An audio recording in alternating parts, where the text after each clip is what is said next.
Chapter 2 Till You're Home. By where the little long-neck hole was, Sarah sat, Lizzie perched atop Sarah's head frill. The night was warm, Sarah needing her space, angry at Littlefoot, but most of all, she was angry at herself. Lizzie had known Sarah since they were young, finding they shared the same annoyance towards their fathers. That passed into a strong friendship. So what's on your mind, Sarah? We have another egg. I noticed the way Littlefoot looks at them, how he takes such good care of them. The way he looked at this egg, it reminded me of my dad, who looked at Trish's egg. The love, the tenderness, the eyes of a proud father. Yeah, Littlefoot has a big heart. Who am I to take that from him? He asked about keeping it, and I yelled at him. I'm sure Littlefoot understood. He knows when you're mad, what bothers you. That's why you two make such a great match. You know how the other's feelings works. I knew he wanted a clutch of eggs, knew he wanted a family for a while now. I just couldn't face it. The disappointment in me. Lizzie heard Sarah sniff, knowing it was serious, for Sarah never cried. Sarah, you are strong. Hold it all in. But you're not alone in feeling as though you let someone down. I myself can't produce a good set of eggs. Lizzie. It's fine, Sarah.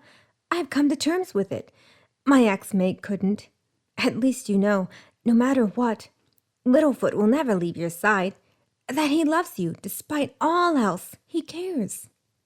Well, if you tell me the guy's name, I can smash him for you. That won't be necessary. From the hole, another little long neck emerged, being Skitter. Skitter, can't you see Sarah and I are having a heart-to-heart? Oh, sorry. I was just going to see Littlefoot. Well, be careful, and mind the big ones. Don't want to end up like Splat. He literally got smushed on because he wasn't careful. Oh, gosh, I'm sorry to hear that. It happens. Well, sis, Sarah, see ya. Skitter got up and walked, heading to where Littlefoot and Sarah lived. With him out of sight, Lizzie spoke. So, want to stay the night? Yeah, that'd be nice. Sarah got comfortable, looking up at the night sky. She wondered if Littlefoot was looking up at the same time. Across the valley, Littlefoot saw the stars, unable to sleep. No matter what, he found that without Sarah, he could not drift off. Despite having her move about and poke him, he missed her greatly.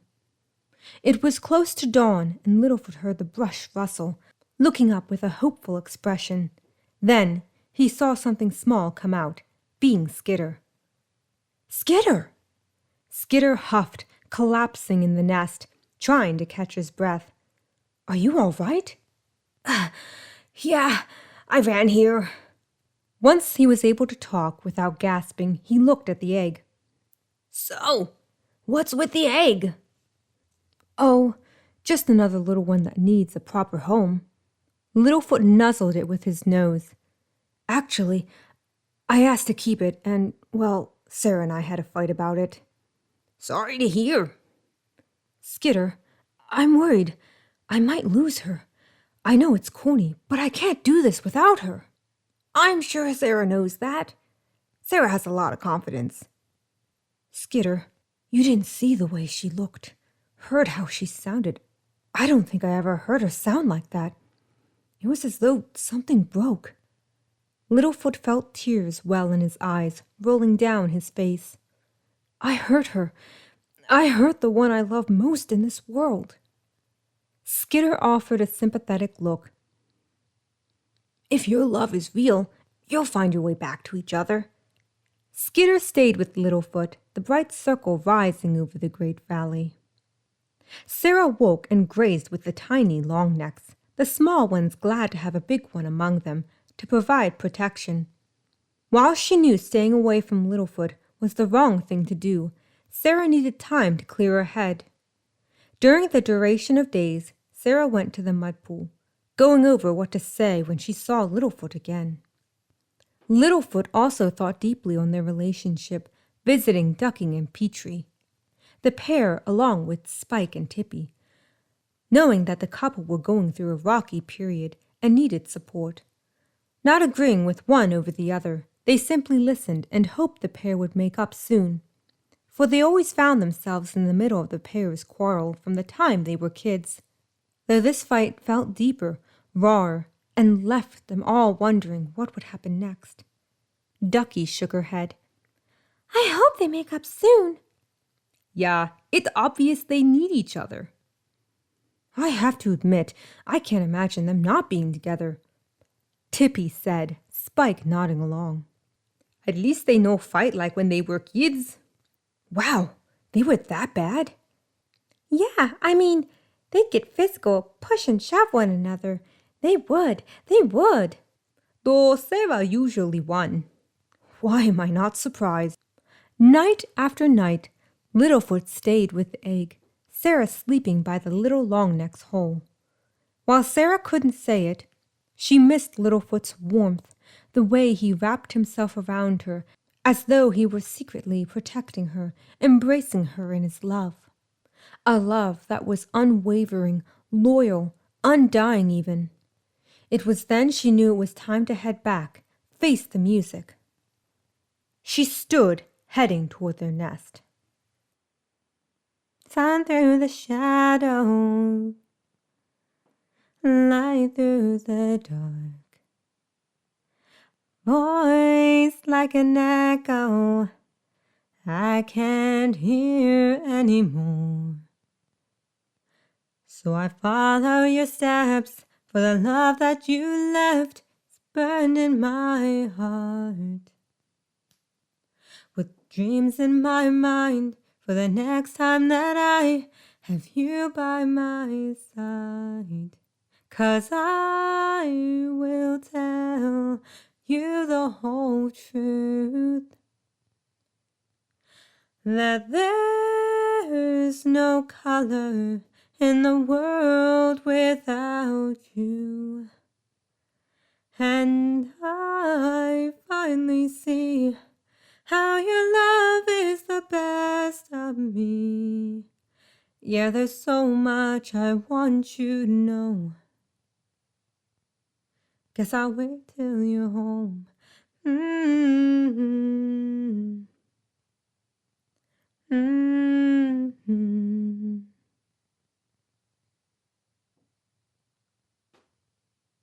The way that you smile when you think you're alone. The best gift of this life is to see you up close. Now and again, in the palm of my hand, I feel your touch. So I write it all down, these moments I found, till you're by my side. And I will tell you the whole truth, that there's no color in the world without you. And I finally see how your love is the best of me. Yeah, there's so much I want you to know.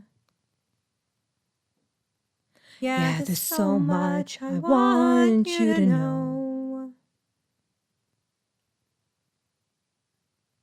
Guess I'll wait till you're home. Sarah came out of the forest, standing across from Littlefoot, who gasped. They looked at each other, silent, both unsure what to say. Littlefoot held the egg close, Sarah glancing from it to him.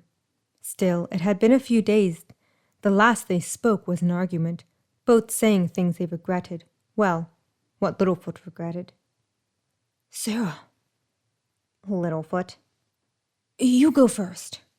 Okay, well, I wanted to say I'm sorry for calling your mother a stupid Longneck. Littlefoot was quiet for a moment, seeing she shuffled her foot on the ground. Her gaze was low. Oh, I see. I accept your apology, and apologize, too, for shoving you down the slope and fighting you. Yeah, I kicked your tail too. You sure did. So, when we're older, will we talk about what happened the other night? Maybe, who can say? It's not easy for me to say what I feel. That was never something I was good at. But the truth is, why I didn't want young is because I won't make a good mother. I'm too much like my father. I yell too much. I lose my temper too easily. I'm not good enough. Oh, Sarah, I never minded any of that. In fact, it was your strength, your ability to hold your own and fight, that I knew would make you a wonderful mother. She leaned into him, sniffing softly. If anything, I worried I'd not be enough, that I wouldn't be able to protect our child. What? But Doc showed you how to fight. Your father was strong, even your mother. My mother died. She held her own against the biggest, meanest Sharptooth. I wouldn't call that weak. And that doesn't mean you'll die. Perhaps not, but when it comes to defending, you are greater than I. I can rest easy, knowing our child will have a wonderful protector, the greatest mother in the Great Valley. Sarah went to lay down, the egg resting between them. You really want this egg, don't you? Yes, I want it as much as I wanted you to be my mate. Well, that's a lot then. Brushing it with her nose, she sighed. Okay, I think I'm ready for the next step, to be a parent with you. I love you, Sarah. I love you more. More? Really? Yeah, because I'm willing to raise an egg with you, something I never imagined for us, though somehow it's not surprising. I always knew you'd make a great dad. Besides, Bron was pretty cool, despite the fact he was hardly here for you. Good night, Sarah. Good night, Littlefoot. Sarah was about to drift off till she sat up. We won't call the young Littlefoot, right? No, we'll call it something else. Speaking of, how come you never called yourself something else? Because Littlefoot is what Mother called me. She never gave me another name, plus it's my way of remembering her. Yeah, plus it would be really hard to call you anything but Littlefoot. I love you, Littlefoot. Night, love. Nuzzling close, they slept peacefully for the first time in days. Since Littlefoot wanted the egg, he said he'd sit on it, Sarah going around to check in on the Valley members. Littlefoot left the nest under the watchful eyes of Allie, wanting to see Ducky and Petrie's egg hatch. The couple held each other, tense, eagerly waiting as the egg shook. One leg poked out, followed by a second, the head and arms breaking free. Ducky gasped and rushed to pick the baby swimmer up, looking the small one over. It's a boy! It is! It is! Oh, he beautiful. Me, your father. Eyes rolling back, Petrie fainted.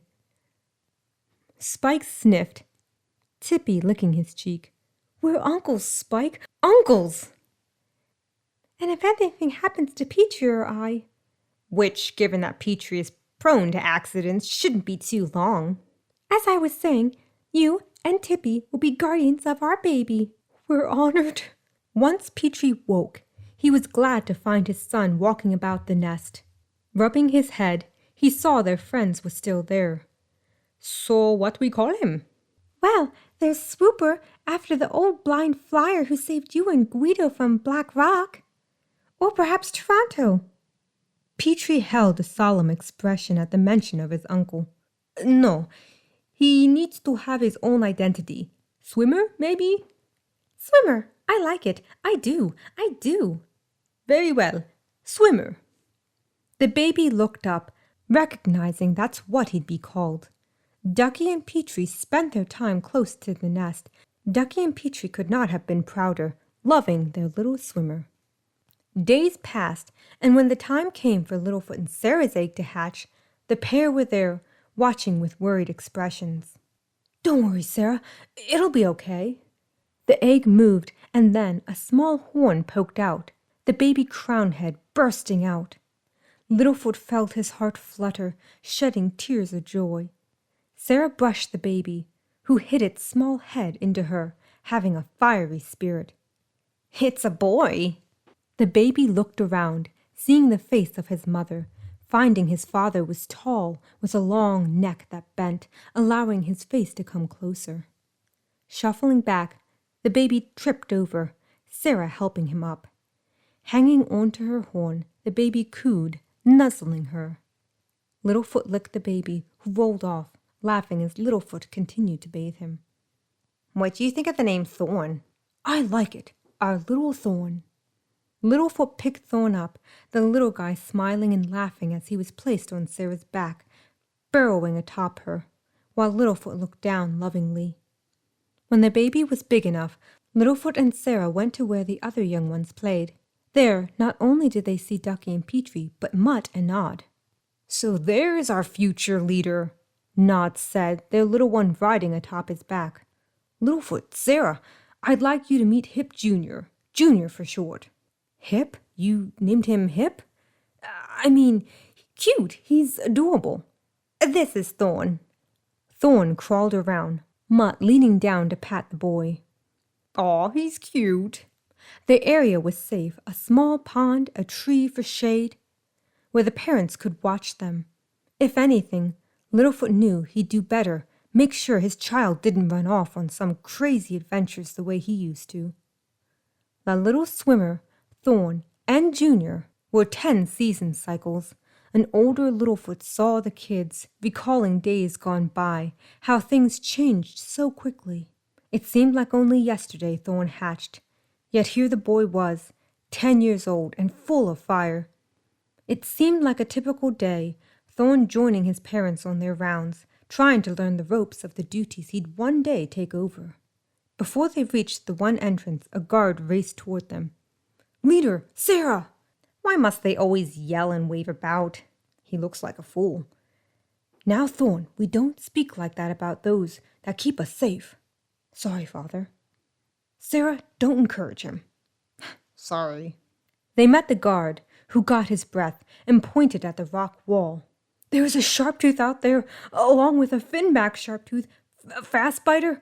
Also, there seems to be a fast runner family among them too. Quite odd." "Fast runner? Ruby!" Littlefoot walked ahead, going to remove the rock enough for them to enter. "Leader, what are you doing?"